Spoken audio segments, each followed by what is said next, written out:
My name is Tony Jones. I work here at Jensen Shoes in Nashville, and we're going to go over dyeing shoes. Okay, basically, we're going to do an example here.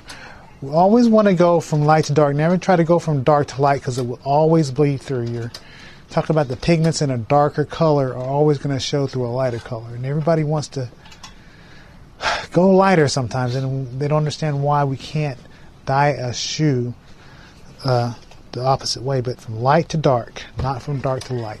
Always remember that. Now, what we're going to do here, we're going to start off with a little deglazing fluid. I'm going to get a little rag and get some. I'm going to show just a little spot, and we're just going to wipe a lot of the shiny off there. It's going to change colors a little bit. You can see the paint coming off of it.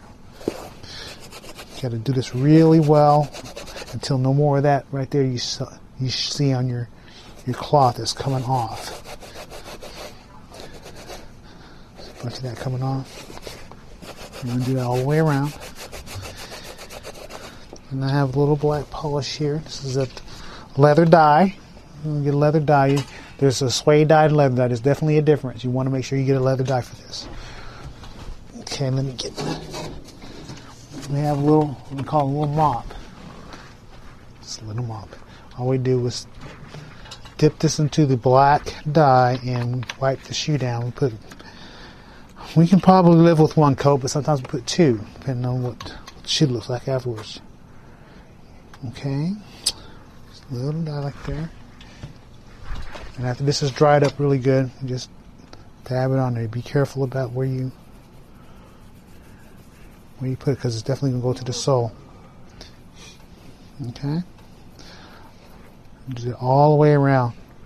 And be sure that you cover the soles up here. I didn't do it here, but we want to cover it up with masking tape or something up. We just want to make sure it doesn't get down there unless you want it down there. Some people want to go ahead and do the sole too black, where you can do the same thing, but sometimes you don't. So it's up to the person.